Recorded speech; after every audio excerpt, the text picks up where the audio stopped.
Radio.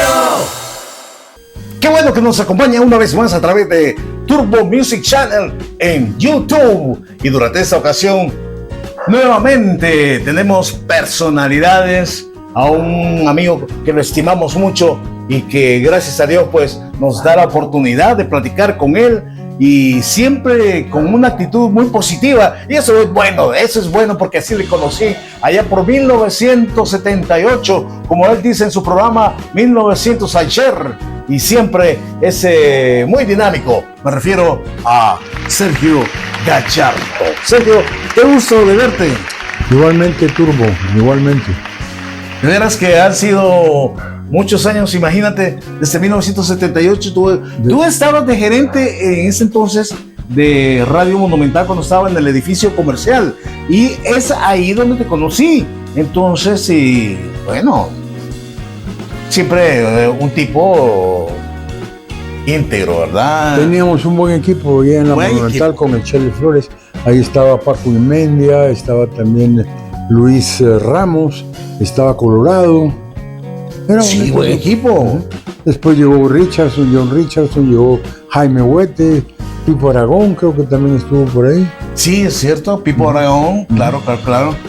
Bueno, pero me adelanté un poco, pero quiero irme. ¿Cuál es tu primer recuerdo cuando estabas chiquito? Yo me recuerdo cuando estaba pequeño, quizás con 1 año o 2 años. ¿Qué recordás? Te remonto allá a Guatemala, porque aunque él tenga ahí de papel día Chapín, pero él es más salvadoreño que otro salvadoreño. Y ahí no hay vuelta de hoja. Mira, en el DUI dice que soy salvadoreño por nacimiento. ¿A mí? Sí. Aparte de llevar un rato allá y te regresaron. No, fue... cosas del destino. Bueno, ok. No importa. Lo importante es que estamos aquí. ¿Cuál es mi primer recuerdo? Tal vez mi primer recuerdo son los Jumping Jack Flash. Jumping Jack. Pero te vas a la música.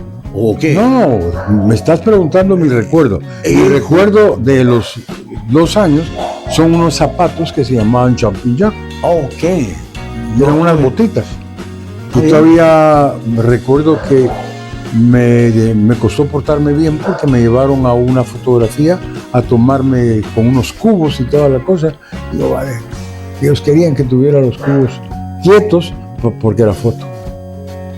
O sea que ya la primera vez ya fuiste modelo.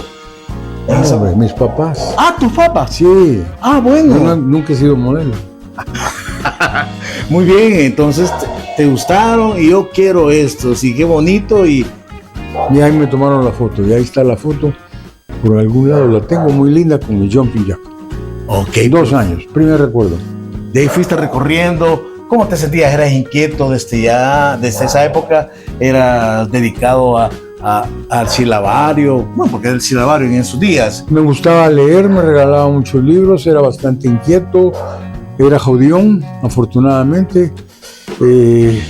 Mis papás siempre se preocupaban porque salía a las 4 de la tarde del colegio y daban las 5, 5:30 y yo no llegaba a la casa y quedaba el colegio cerca. Entonces salía mi papá llegaba de la oficina y mi mamá, mira, no ha venido el niño. Y entonces el papá salía a un parque que había por ahí, en un cerro, el Cerro del Carmen, y ahí iba a encontrar al niño jugando fútbol con un montón de majada. ¿Te gustaba pegarle el balón? Sí, me encantaba. Qué bueno. Pero la música todavía no era de aquellos que voy a escuchar mi radio. No, todavía no. No, quizás a papá le escuchaste. En realidad escuchaba radio. Lo escuchaba los fines de semana porque había un programa que se llamaba Radio Tato Infantil y me gustaba ahí oír los cuentos. Fuera de eso, lo que escuchaba era mi mamá con su Virginia López y Fernando Valadez y todo lo que ella oía en esa época. Ok.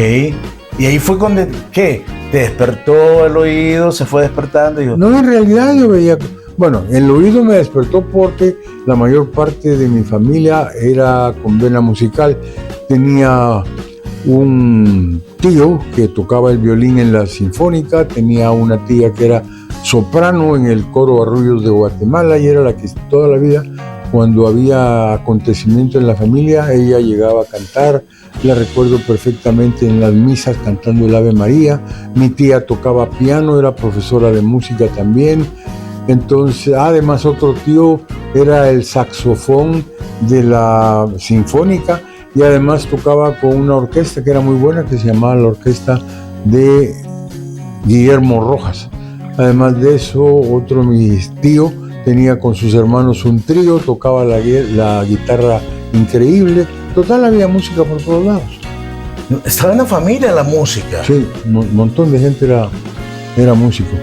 Ok, ¿y eso era más que todo de parte de tu mamá o de papá? De parte de mi mamá. De mamá. Ok, de tu mamá, pues prácticamente todos tenían habilidades de un instrumento. Ajá.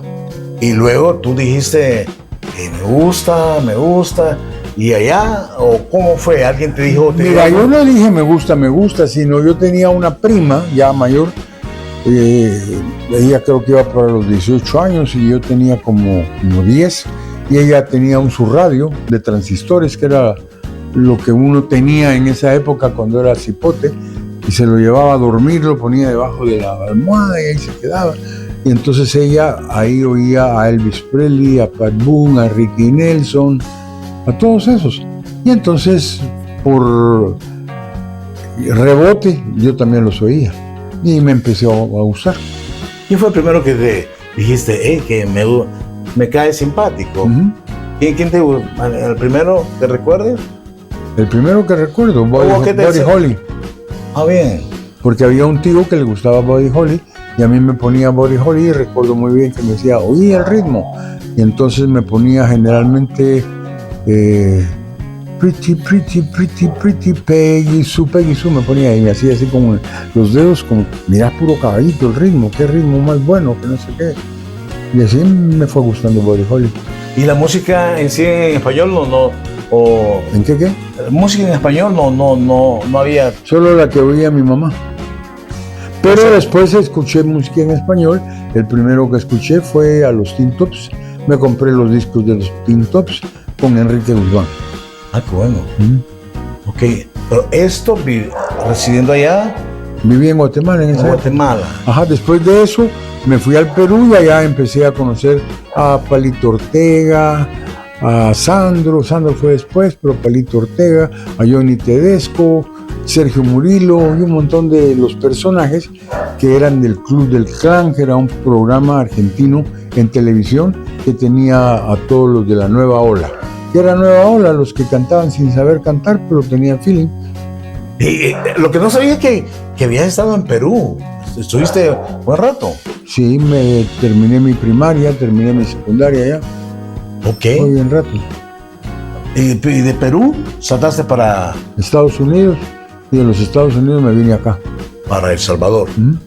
Y acá ya tenías contacto con alguien especial. Obvio, te había con alguien o solo... No. Mi papá venía a trabajar. Entonces, si mi papá venía a trabajar, toda la familia venía a trabajar. Ya dijiste, sentado acá en El Salvador, bueno, ok, el país de la sonrisa. Dijiste, voy a ver qué hago en radio o tuviste otra... No, lo que pasó fue que la historia es la siguiente. Yo me independicé porque mi papá se regresaba a Guatemala y entonces vámonos. Entonces le dije, no, yo no me voy, yo aquí me quedo. Vaya, quédate, pero vos te vas a tener que mantener. ¿Y por qué te gustó, perdón? ¿Por qué te gustó El Salvador? Por mis amigos, por la gente amable. ¿Hiciste rápido amistad? Sí. Ok. Así que entonces dije, aquí me quedo. Y aquí me quedé. Me dijo, vaya, pues está bueno, quédate, pero mantenete. Y tuve que buscar trabajo. Y el único que estaba más o menos disponible por cuestiones de horario fue la radio y empecé a ir a la radio a practicar. Ok, ¿y esa práctica dónde fue? En la 25 y Gabriela Mistral, por ahí estaba la radio 580, la Pantera de la Juventud. Okay. Que fue poco tiempo porque la radio quebró. Y entonces cuando quebró cambiaron de formato y la 580 la querían convertir, la convirtieron de hecho en ranchera. Y como yo, ¿qué carajo se iba a estar haciendo con ranchera? Entonces me fui Y de ahí, a través de un amigo que me llevó de gerente de una disco, pues reboté ahí por los conectes, porque acá en este país, si no tenés conectes, no vas a ningún lado. Y entonces una guapa señora me conectó, me dijo, yo ya te consigo lo que vos querés, ir a la femenina, a donde ya había ido y me habían dicho que no, Rolando Orellana, y se enojó mucho porque vino su jefe, que le dijo, hey, mira, te presento a Sergio Gallardo. Ay, no, ya nos conocimos. Ah, bueno, qué bueno, porque entonces te voy a comunicar nada más que él va a ser a partir de ahora tu nuevo supernumerario. Y así fue como entré a la femenina. Ahora, pero ¿quién te inclinó a que ya tú tenías dones de locución? Porque para ello alguien te dijo, hey, la pegas para... Mira, en radio. realidad nadie te decía nada. Vos lo que hacías era oír radio. Yo oía bastante radio gringa. Había una que entraba, se terminaba la femenina a las 10 y ahí salía K-Rock de Little Rock, Arkansas. Y tenía música pop y ahí oías a los jockeys y les agarraba las mañas y entonces así te batías, a puro prueba y error. Posteriormente, cuando entré a la femenina, ya había algo más formal, había transmisión de conocimiento de mayor a menor. Entonces Rolando Orellana era uno de los maestros, por ahí andaba también Willy Maldonado, pero por el cargo en la radio tenía que ser Rolando, y el otro que estaba encima de Rolando, que era el jefe de jefes, Leonardo Heredia. Entonces ellos sí te daban algo que podías decir, un conjunto de conocimientos coordinados que te lo transmitían y te ponían ejercicios para vocalizar, te ponían un mundo de cosas para que vos...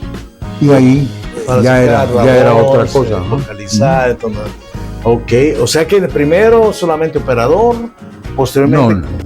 te dejaron ya dar la hora y sí, toda la vaina. Hablando feo y raro, pero me dejaron. ¿Ah, de veras? Uh-huh. En la Pantera. Porque en la femenina no, en la femenina solo te daban el micrófono para que dieras la hora. Okay. Nada más.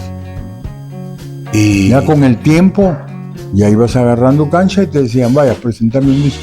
Dame la hora y presentame, vaya. Entonces, así. Y esa primera vez que diste la hora, no la tenés, no recuerdo. Yo sí me recuerdo cuando di la primera vez la hora. Y cuando la di, me castigaron. Porque fui a ver, estaban en reunión todos. Me fui a escondiditas, bien me recuerdo, 7-2. Y salió Luis Flores, 15 días suspendido. Es que era, la radio antes era de... Lo que pasa es que Luis era tonto, no sabía mucho y como era jefe creía que podía gritar y suspender a quien quisiera. No, pero gracias a Luis, te digo, pues medio me enderezó. ¿Te enderezó? Sí. Pues debiste de haber estado bien torcido para que Luis te haya enderezado, porque aquel no era muy enderezador que se diga. Era corto, mecha corta. No mecha corta, de conocimientos cortos. Ah, sí. Sí. Pero bueno, la apreciación, Bueno, quédate con él, sigamos. Va, porque ahí, no vamos a salir de eso. De ahí en femenina, entonces comenzaste, ya empezaste en base a tus conocimientos, como fuiste tanto a los Estados Unidos, más que todo ahí, y tenías familiarizado qué radios eran las que podía rescatar algo y adaptarlo acá. Entonces es así como eso te ayudó en alguna medida para hacer un buen papel frente al micrófono. Tal vez sí. Uh-huh. ¿Sí? Ahora, pero el estilo, la espontaneidad, ¿había otro Sergio Gallardo gringo allá? No. Tú eras tú. No. Auténtico. Otro no hay. No había otro. ¿Cómo nació? ¿Y ellos cómo les cayó? No, pero mira, es que eso del Sergio Gallardo, eso fue con el tiempo. Porque no fue de la noche a la mañana de que a mí me abrieron el micrófono y ya hablaba así, sino eso fue un proceso o algo largo que vas tocando, ves que es aguado, que te vas por otro lado, y poco a poco se va forjando tu estilo. Uno va sintiendo más confianza en el dominio del micrófono. No necesariamente. Uno va haciendo lo que quiere y proyectándolo al micrófono. Es decir, si vos, allá antes se hablaba de nosotros estamos aquí para ustedes, y entonces poco a poco fuiste agarrando locura y decís, ¿y por qué nosotros si soy yo? Entonces, mire, yo tal cosa, y se enojaba, porque decía, no, tienen que ser nosotros, ¿y por qué? Y entonces empezabas a discutir y a tratar de imponer tus ideas, y que al final lo lograste porque te saliste con la tuya, saliste haciendo lo que tú querías y creaste tu estilo. Yo de la personalidad que creaste, porque hay muchos todavía que usan otro tipo de para dirigirse a la audiencia, que lo hacen de otra manera, y en cambio tú lo hiciste con que rompiste los esquemas, pero siempre con respeto, y eso fue bastante importante. Pues mira, el respeto es infaltable, porque tu audiencia te debes a ella.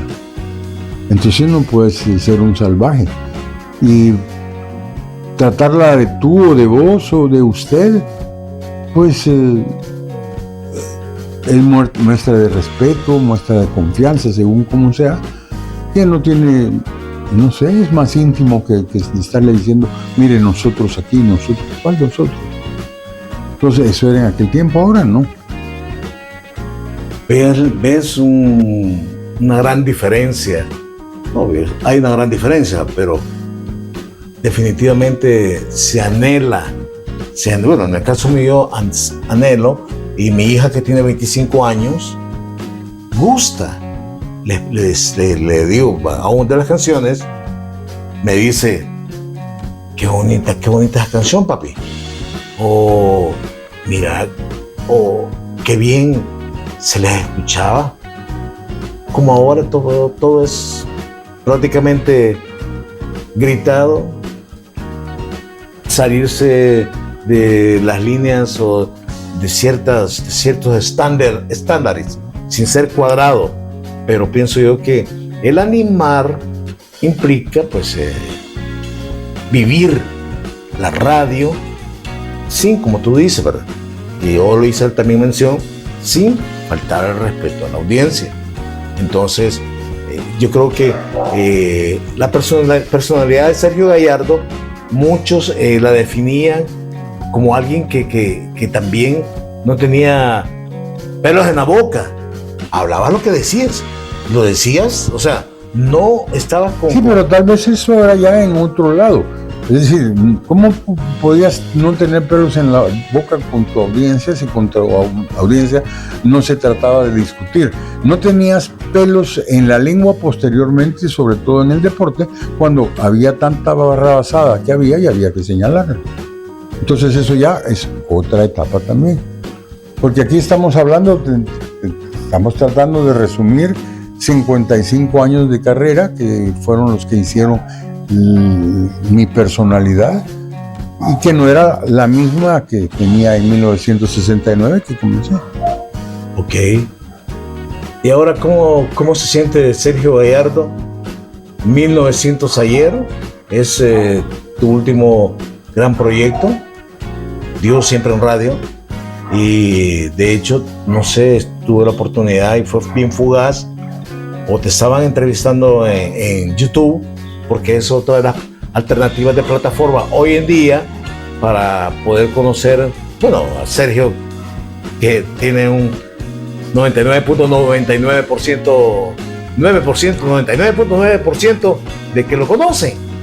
Pero aún así, pues las plataformas de YouTube te funcionan. Ahí está Sergio. Y Sergio Gallardo sigue navegando, sigue todavía, hay presencia.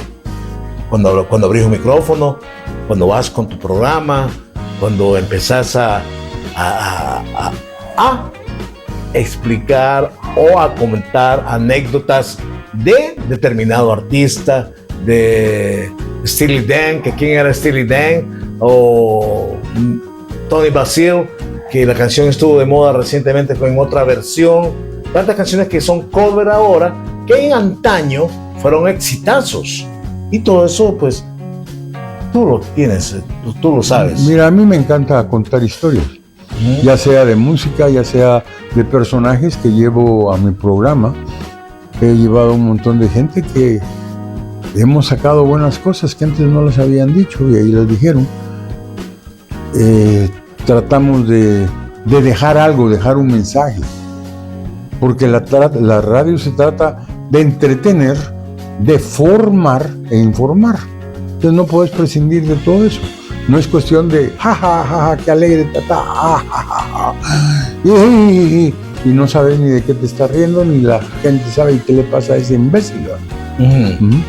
Entonces de lo que se trata es de contar algo que te deje algo.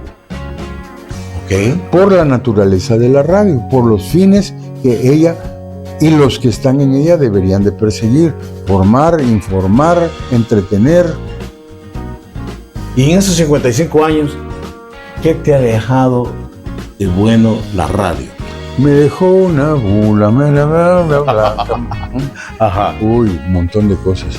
La radio, mira, yo no sé, serían 55 años.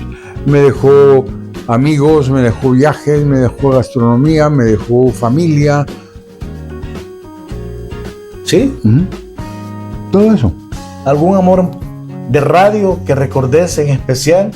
La radio ha sido mi gran amor. Tu gran amor. Sí. Ok. Ahora, dejando un momentito lo que es radio, pasaste hace un par de años, no muy lejanos, momentos delicados de salud, y ello te inclinó más a acercarte a Dios, o ya traías a Dios. Mira, yo ya traía a Dios porque mi mamá y mi papá eran unas personas muy, muy dignas, muy justas, muy rectas, y toda la vida trataban de que yo tuviera una buena educación cristiana. Siempre estuve yo en colegios católicos. Fui parte del coro, fui monaguillo y fui incluso de los que la gente, los jesuitas específicamente, tomaron como prospecto y me fueron a pedir a la casa para llevarme al noviciado. Mi papá, dando sabiduría como siempre, si yo tomo una decisión por él, creo que sería injusto. Queda un año, déjele usted que cumpla la mayoría de edad y entonces que él decida. Ok, ya vamos a continuar con más en esta interesante entrevista con nuestro estimado Sergio Gallardo a través de Turbo Music Channel en YouTube. Volvemos.